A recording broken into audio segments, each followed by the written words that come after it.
Hey guys, on Monday, June 17th, a 12-year-old girl was pulled out of a creek in Houston, Texas, deceased. The victim just today was identified as 12-year-old Jocelyn Nungaray. It's being reported that this 12-year-old snuck out of the apartment that she lived in with her mother and was ultimately found the next morning, Monday morning, by people who were walking by that creek. Foul play is suspected in this 12-year-old's death, and the Houston Police Department is actually looking for two persons of interest. They are pictured right here. This young girl's mother, as well as the Houston Police Department, is asking the public to share these images in an effort to find who these two people are so that they can be interviewed and questioned. One of the suspects was actually seen with Jocelyn on camera at a gas station on Rankin Road. This is actually very close by to where the creek is, where she was ultimately found deceased. Information in this case is very limited at the moment. In fact, we just got her name only a couple of hours ago. We're still awaiting her cause of death,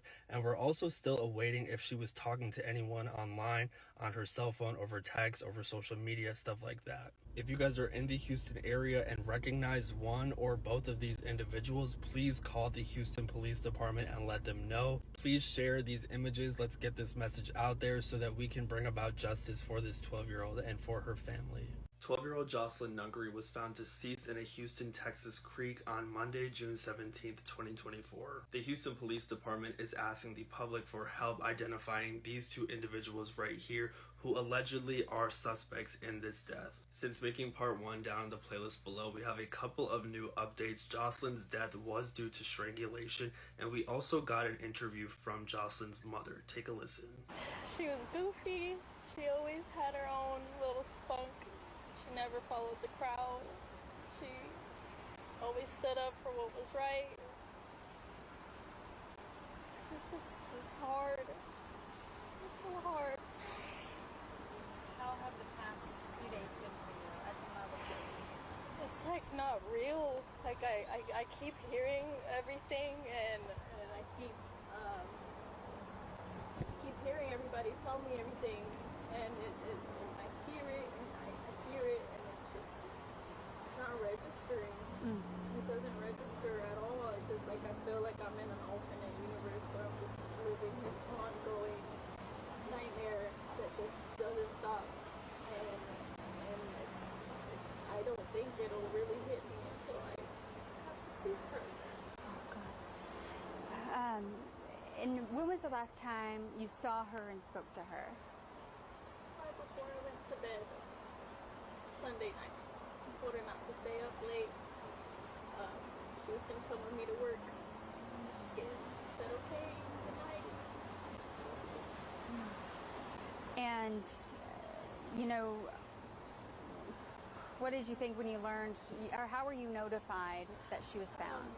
Our cat was going crazy at 3 in the morning, and she's usually with her. And I just thought that, you know, maybe she's asleep, not giving her attention, and I didn't really think nothing of it.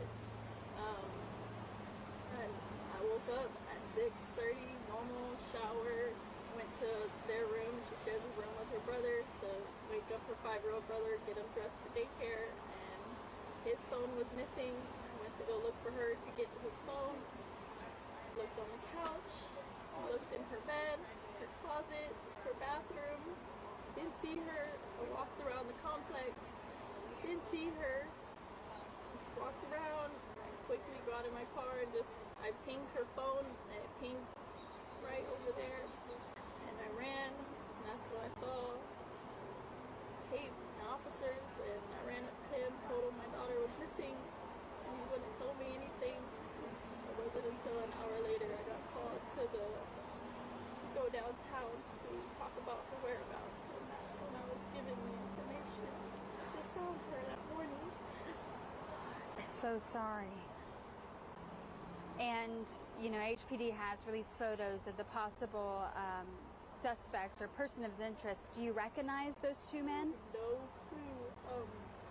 I do know the apartment complex we live in is Latino based, and based off the pictures they look like Hispanics. They could have came from the skate park, they could have been from the complex, but I don't know who they are, and I just hope that they're found, because Jocelyn was a fighter. She fought.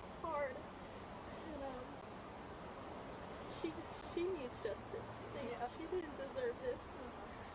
And he needs to be rested at peace. And those two men are out there right now. What would you want them to know?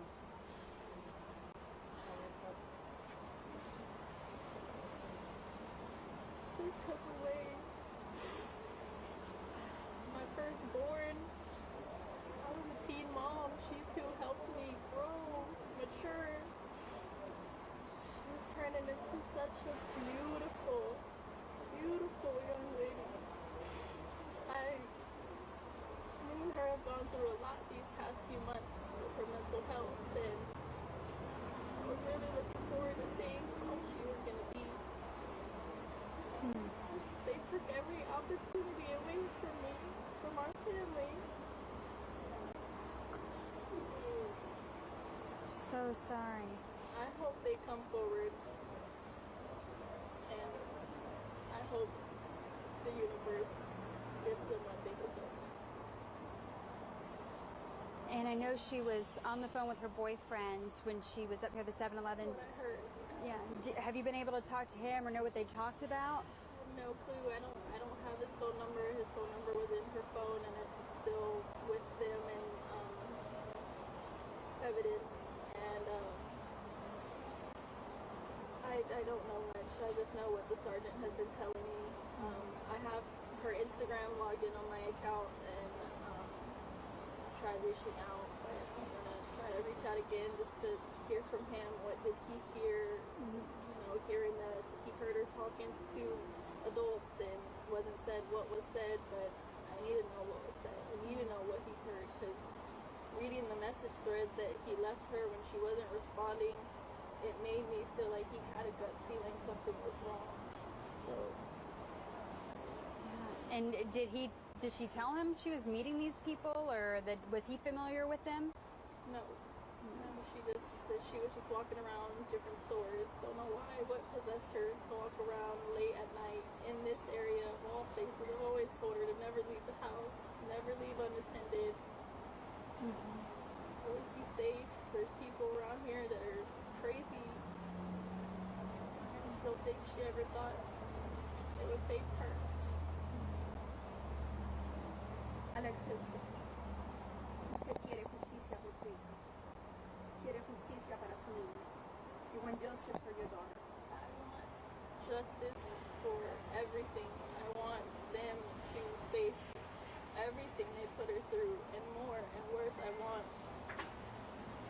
want karma to hit them. I'm like angry that they took advantage of her.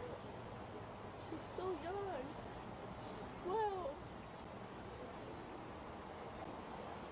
I want justice. I want them to come forward. I want whoever has seen them, please. Just, you took my baby away. Now I get to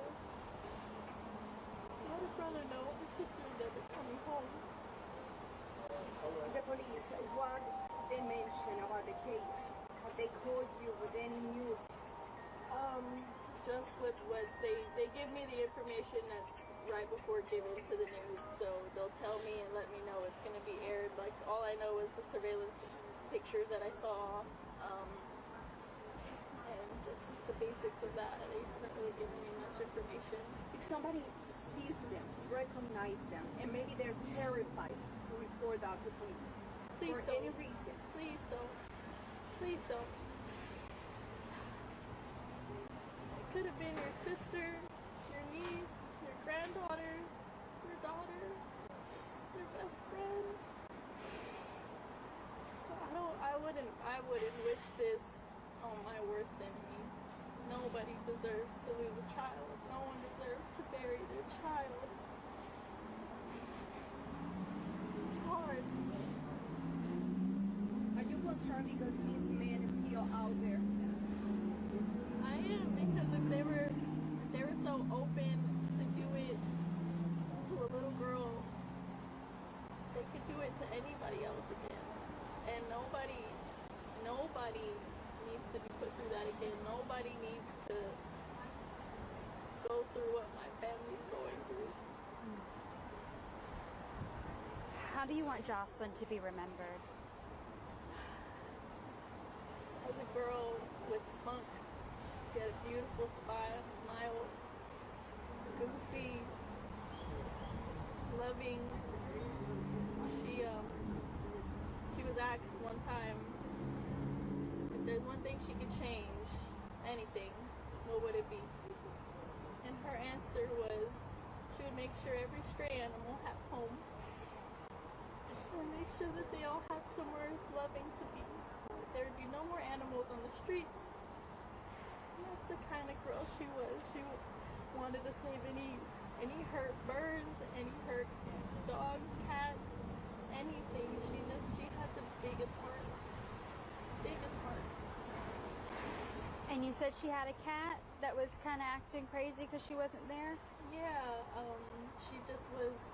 I left my door open that night, which I normally don't leave my door open, and she was just everywhere going crazy at like 3 in the morning. And I don't know, around the time she left, I fell asleep pretty fast after 10 o'clock, so anytime between 10 and maybe midnight is when she could have left somewhere. Do you think that maybe these people approached her before through social media or something? I have no clue. I know anyone that looks off to her on social media, she won't talk to. She'll just think it's weird and like brush it away. But I've always known her to not be comfortable with going to people she doesn't know. Like she always has that intuition, gut feeling, and I think she had it. And the way they chose to take her life, she had to have been fighting very hard to stay. Did they share circumstances surrounding her death or anything like that? Just what's been posted onto the news. That's it. Yeah. What do you want from the police, especially now the case is still ongoing? We saw the pictures of these people, but there's no arrest so far, and there's no identity of these people. What would you like for them to do? I just pray that they really just keep the city of Houston actively. I'm blown away with the amount of support our family's getting. Somebody's gonna catch them. Someone's gonna see them. I believe. I have faith. I put it all in God and Jesus Christ. They are gonna be found. They are gonna be somebody, someone, somewhere is gonna see them and say something. I believe it. And everyone's gonna come together as a community to bring justice for my baby. How was the last conversation that you had with her on Sunday, Father's Day? It was good. We had just came back from a family vacation with all our family. We came back, got home, started doing laundry. She got into her summer school online. Before we got home, she was like, I really want McDonald's. We got her her favorite meal, and then it was her last meal. What would you think she left at home? You said what? Why do you think that she left the house without not telling you? Or it was normal? It was the first time? 12, preteen. She, being a teenager, trying to sneak out. I believe we've all been there at some point, being young, dumb, making dumb decisions, thinking nothing's really going to happen. And just unfortunately, her making this decision just costed her her life. I don't think she meant to. I really think she meant to come home. She just got put in a situation she couldn't get out of. Hey guys, so we have an update in the Jocelyn Nungaray case. Jocelyn is the 12-year-old girl from Houston, Texas, who was strangled and then found in a creek by her home. It's being reported right now that these two men pictured below have been detained and are currently being questioned regarding her death. Jocelyn was last seen in a gas station by her home getting something to drink. She was on the phone with her boyfriend, I believe, or maybe a friend, but these two men were by her when she was at that gas station. Right now, we don't have any names, any ages, or anything like that. We just know that these two men are allegedly potential suspects in this case. To catch up on the latest information from this case, make sure to follow. I will keep you guys updated as new information comes out. Let me know your thoughts in the comments, and I will talk to you guys in a few. These again are some of the last known photos of Jocelyn alive. As you can see, she's walking away from the gas station with a drink in her hand on the phone. You can see that there is some sort of brief encounter interaction with one of these two males. He's obviously with another male, and we are just currently awaiting more information. Hey guys, we have an update in the Jocelyn Nungaray case. This is the 12-year-old female who was found deceased in a creek in Houston, Texas. The two persons of interest who I had shared earlier, they have actually both been arrested after being detained, and they are now facing capital murder charges. These are them. One is 21 years old, one is 26 years old. At the moment, we are still awaiting their booking information in order to get those mugshots from them and be able to match their face to their name. But as of right now, this is what we have. Jocelyn's killers have been arrested. Our team has worked tirelessly tracking evidence in this case since the discovery of Jocelyn by a citizen on the morning of June 17, 2024. Because of the assistance of the area community and surveillance video that our officers have tirelessly tracked down and other evidentiary pieces, we have found and learned that the suspects began their evening at a Northborough area restaurant together. They left that restaurant on foot, southbound. The suspects continued south and were first seen on a camera, and those are the images that we released to you, to all of you and to the public. Suspects seen meeting the victim and talking for a few minutes while they were on Kirkendall. Later, the suspects and the victim walked together to a convenience store, and those images were also released to you guys and the public. After a few minutes, all three together walked to a bridge where ultimately Jocelyn was murdered. Suspects continue south towards their residence after leaving Jocelyn there. I want to thank the media for their assistance in greatly and broadly releasing the images of the suspects. I want to thank all the witnesses who have been brave, coming forward, talking to the police, and giving us the information that we needed to identify these suspects. So that on this morning, Thursday, June 20th, officers with the Houston SWAT team, Gang Division, North Belt Division, and Homicide did a coordinated operation at 13355 Northborough Drive, the Canfield Lake Apartments. And there we were able to find the two suspects, detain them, and transport them back here to Travis for questioning. While there, CSU continued to process their location, searching for more evidence, which they have found. The suspects are now facing charges of capital murder, one being Johan Jose Rangel Martinez, the second male being Franklin Jose Peña Ramos. It's because of the hard work of my police officers, the teams, the media, and the community at large that we were able to do this. And I'm very proud of everyone who was involved. Thank you. Hey guys, so we have an update in the Jocelyn Nungaray case. Jocelyn is the 12-year-old girl from Houston, Texas, who was strangled and then found in a creek by her home. These are the two men who have been arrested and are now being charged with capital murder in Jocelyn's death. It's being reported that both of them came to the States just recently. One of them came in March of 2024, and one of them came just a little under a month ago in May of 2024. Both individuals were reportedly stopped by Border Patrol, but were ultimately released into the United States with a notice to appear in court. And I'm not sure how true this is, but a report stated that one of them actually told the Border Patrol officer that he was afraid to go back to Venezuela because of the violence that takes place there. And if that's true, I think that that's just very ironic given the fact that he did unalive a 12-year-old girl. Neighbors who lived at the same complex that these two men were living at stated that law enforcement showed up to the complex around 4 a.m. and used loudspeakers in order to get the men to come out.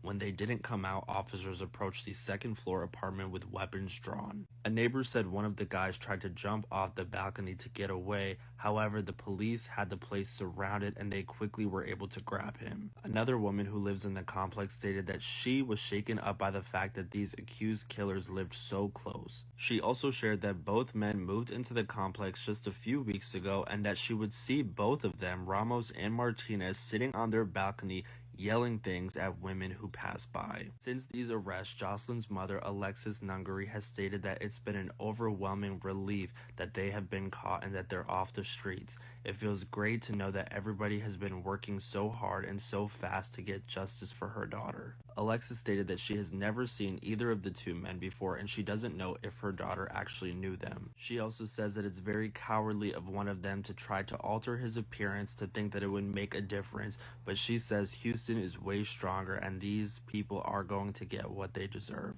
Hey guys, so we have an update in the Jocelyn Nungaray case. The two men who have been arrested and are now being charged with capital murder in her death have gotten their mugshots put out there. These are them, Johan and also Franklin. These two men were apparently both here in the country illegally from Venezuela.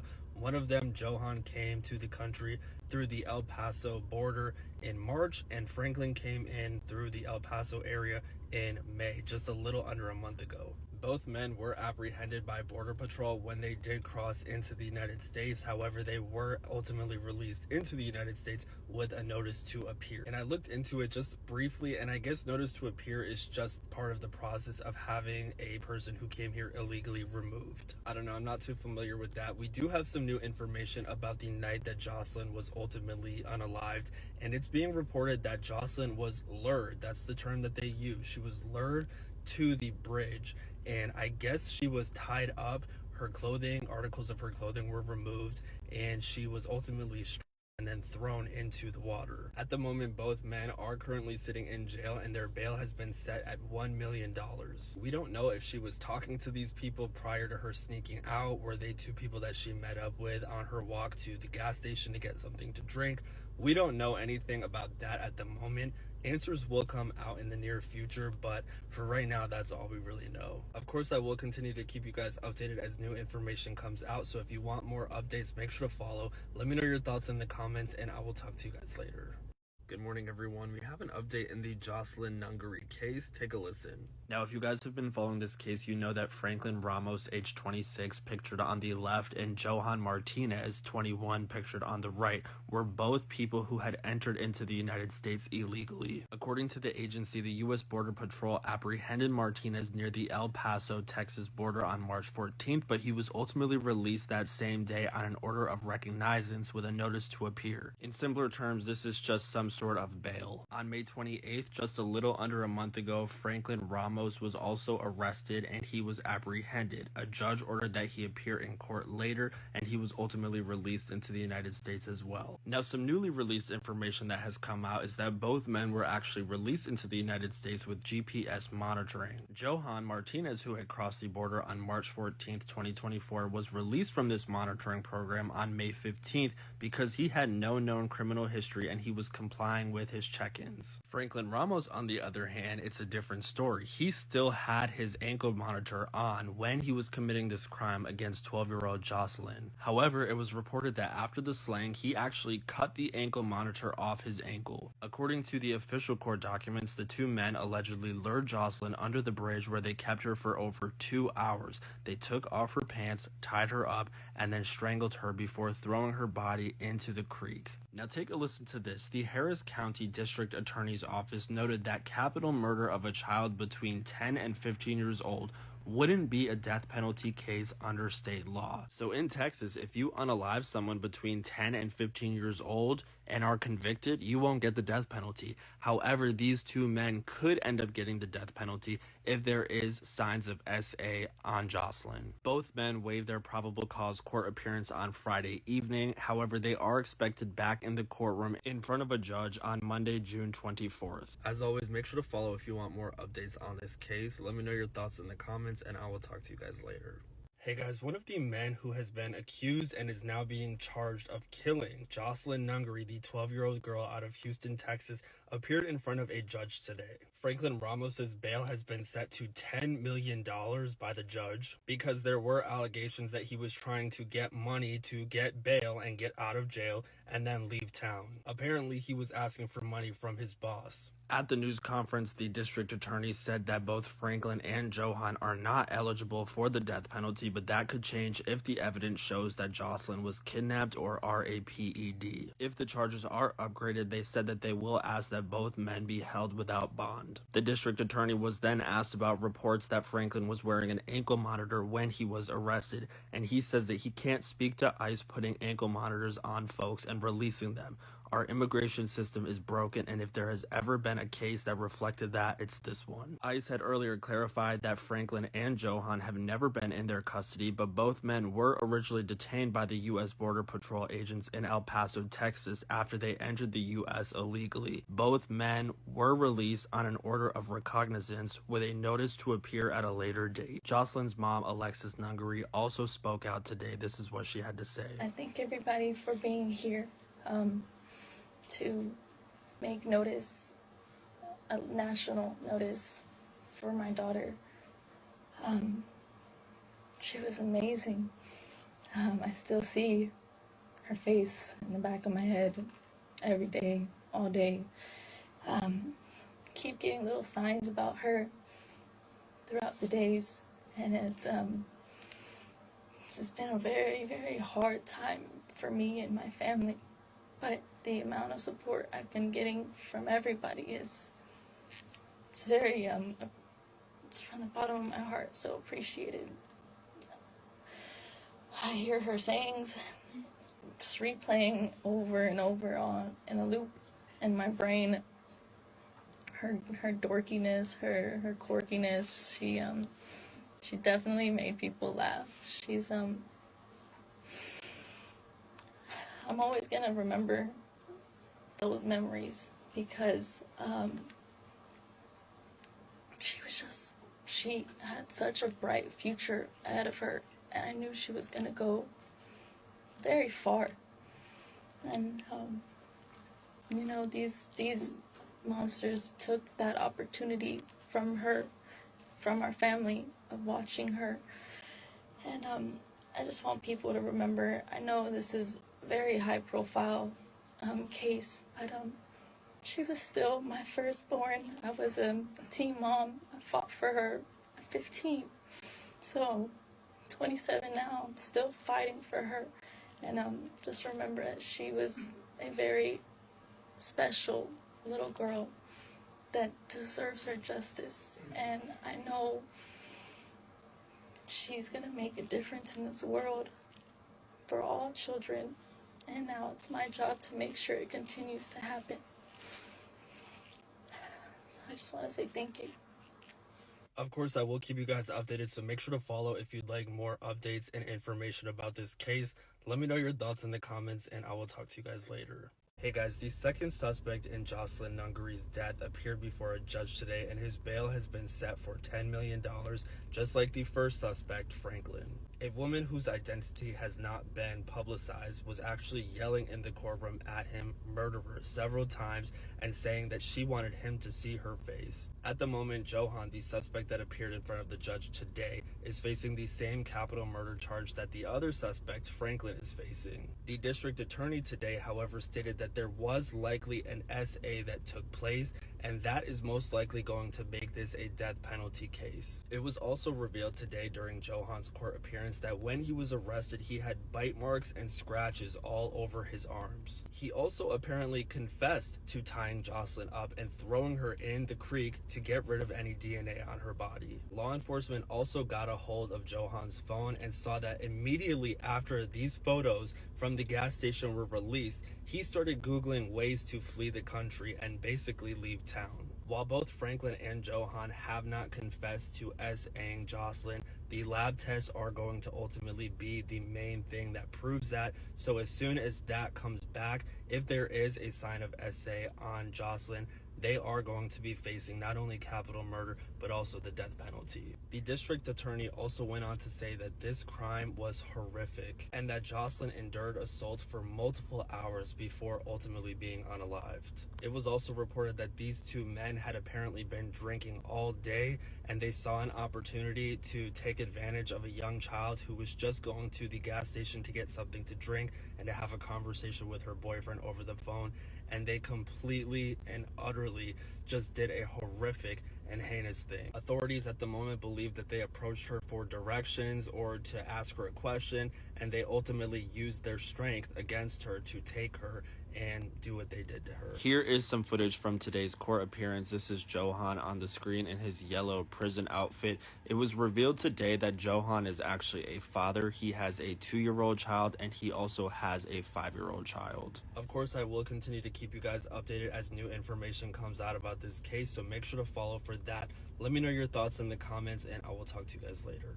Good evening, everyone. 12-year-old Jocelyn Nungaray out of Houston, Texas was laid to rest today. Some footage from her funeral service was released online, and I'm going to play some of it right now. It looked like such a beautiful service.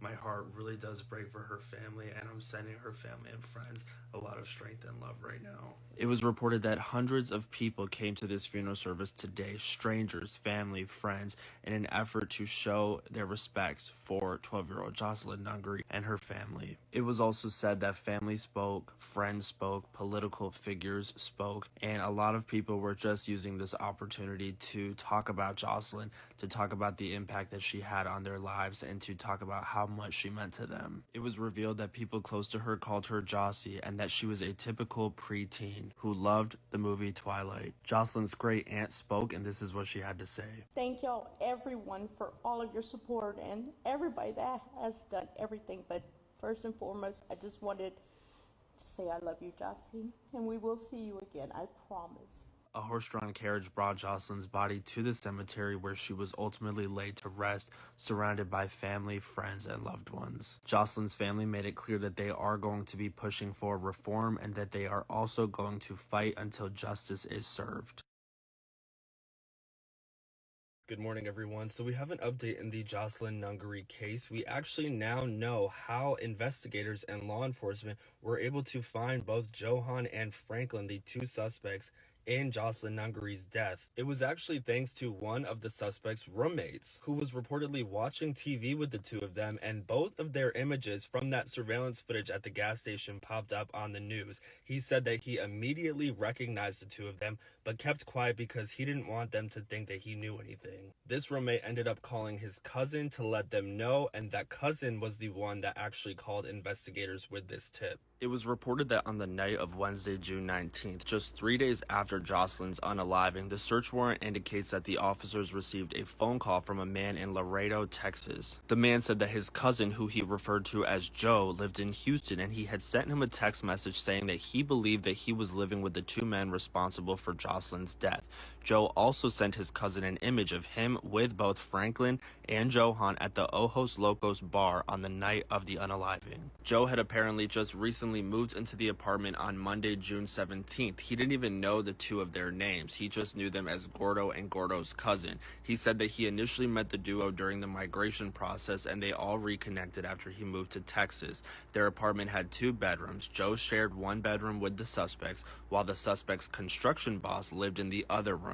Joe said that he picked up both Franklin and Johan on Sunday night and went to the bar with the suspects before leaving without them around 10 p.m. According to the search warrant, on Tuesday, June 18th, Joe was watching the news with both Franklin and Johan when he recognized the 2 of them in images from the 7-Eleven surveillance footage, which had just been released by the Houston Police Department around 8:20 p.m. that evening. Joe tried not to react, according to the warrant, because he didn't want them to know that he recognized them. After he shared the image of the 3 of them at the bar with his cousin, he deleted it from his phone. Joe couldn't speak with his cousin because he was afraid the suspects would hear him, so he came up with an excuse to leave the apartment on Wednesday evening before meeting with the Houston Police Department investigator, who took him downtown for an interview. Around the same time, the suspect's boss, one of their roommates, came to the headquarters of the Houston Police Department for an interview because he told them that Franklin had confided in him while he was giving him a ride home. He said Franklin told him that he and another person had made a mistake after partying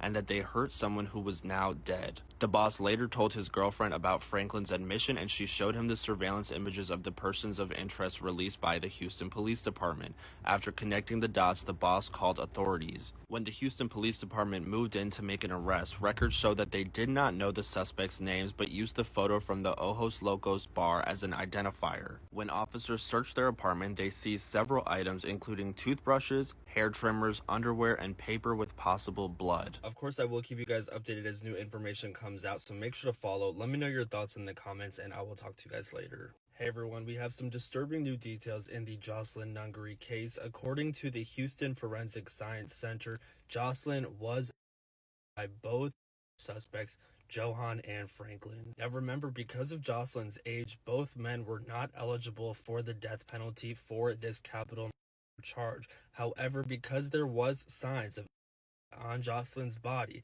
they are now eligible to face the death penalty. Because of this, the state is now eligible to ask for no bond for both suspects. According to court documents, both suspects asked Jocelyn for directions, and then they ultimately lured her underneath the bridge, where they kept her for 2 hours, her as well as her, until they ultimately her and threw her into the creek. I'm going to keep you guys updated as new information comes out about this case, so make sure to follow if you guys are interested in that. Let me know your thoughts in the comments. This is heartbreaking news and devastating news. I don't think any of us wanted to hear this, but this is the truth. I will talk to you guys later. Hey guys, so I'm just laying in bed scrolling on TikTok, and I came across Franklin's TikTok page. Franklin is one of the 2 men responsible for Jocelyn Nungaray's unaliving, and I found his TikTok. I was looking through some of the comments on some of his videos, and in particularly on one video on his page, it's him and allegedly his girlfriend, and in the comments she is literally just going hard supporting him. She's blaming Jocelyn's mom for not teaching her to stay away from certain people. She's saying that her boyfriend Franklin didn't do this. So a few months back, she started commenting on his videos saying that she loves him and stuff like that. As of recently though, as people are beginning to find Franklin's TikTok videos, she's been responding back to some of the comments that he's getting on his videos. She said specifically in one comment, "If I take care of my daughter while she is a minor, it's my responsibility to ensure her safety so that she knows." To me, seems like a pretty insensitive comment. She then responds to another person's comment and says that to God there is no human being that is bad, and that she invites them to read the Bible because there's a God that's merciful, and they are not talking about the same God. I think that that's weird, so I guess her God supports someone who unalives children. She then tells the world to, quote, "Keep speaking. You only know how to speak. God bless you all." And then I find this a little interesting. She says that investigators didn't find that he did anything to Jocelyn, and look at what she calls her.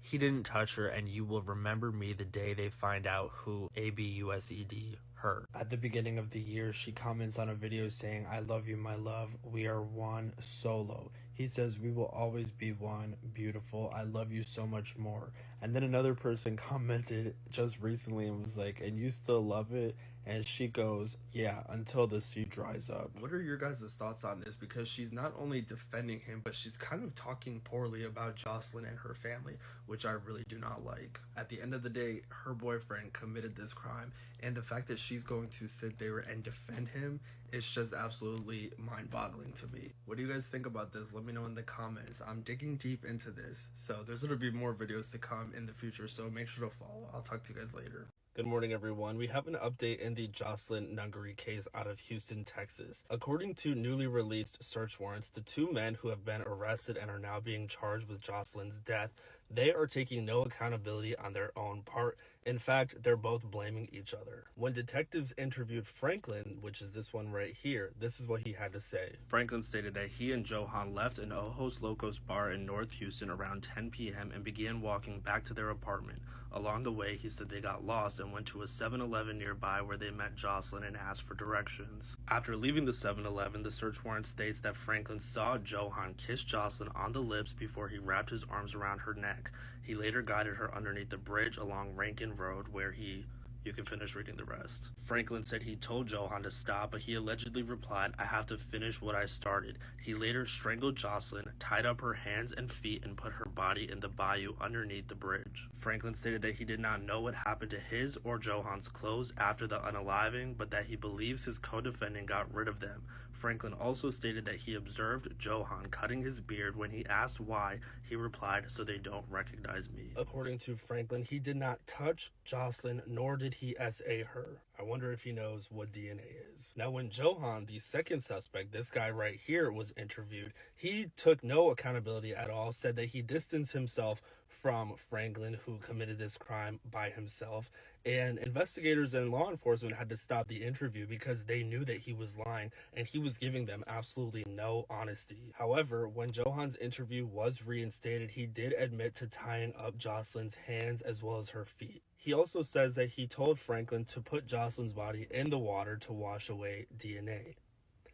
If you had nothing to do with this crime, why are you giving tips and advice on how to wash away DNA? Now, if you remember back at the beginning of this case, when both of these suspects were arrested, there were reports of injuries, scratches on both of their arms. Also, after search warrants were obtained for both of these suspects' cell phones, there was clear indications that both of them were trying to flee and that they didn't want to stay in Houston, Texas anymore. If you were innocent, why would you try to flee? Authorities are not buying either of their stories, however. They have proof, they have enough evidence to take this case to trial, and currently they are sitting in jail still with a $10 million bond. Of course, as new information comes out, I will keep you guys updated, so make sure to follow. Let me know your thoughts in the comments, and I'll talk to you guys later.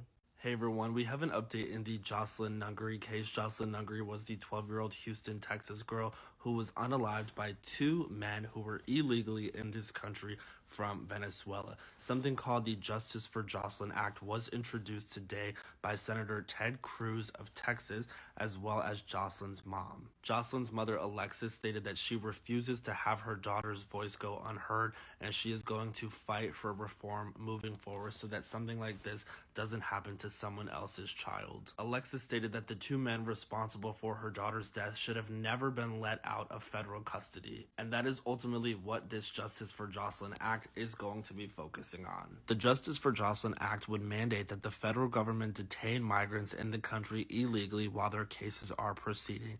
It would bar law enforcement from engaging in so-called catch and release practices where agents release migrants into the country pending their legal cases. Senator Ted Cruz said that the two men responsible for Jocelyn's unaliving were in Homeland Security's alternative to the detention program, despite there being enough space to continue holding them.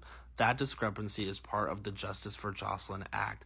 If it becomes a law, the bill would prevent migrants from being released to the program until all available detention beds are filled. There were detention beds available, about 3,000 were sitting empty the night that Jocelyn Nungaray was unalived. I don't know if you guys remember, but one of the suspects, Franklin, actually had an ankle monitor that he had on that he was given when he was released into the United States. But as we know now, that did not stop him from wanting to commit a crime, nor did it stop him from committing a crime. So that's something that this act is going to also be focusing on as well. The bill would ultimately stipulate that any migrant who is in this country illegally, they must wear an ankle monitor, and they will also have a curfew. So they have to be back in by a certain time, and if they are not in past a certain time, they are at risk of being sent back to their country. At the moment, both Johan and Franklin, Jocelyn's two unalivers, are still in jail on a $10 million bond. They are not getting out anytime soon, and they're pointing the blame at each other. They're taking no accountability on their own parts. Of course, I will keep you guys updated as new information comes out about this case, so if you're interested in that, make sure to follow. Let me know your thoughts in the comments, and I will talk to you guys as soon as we have some new updates or information.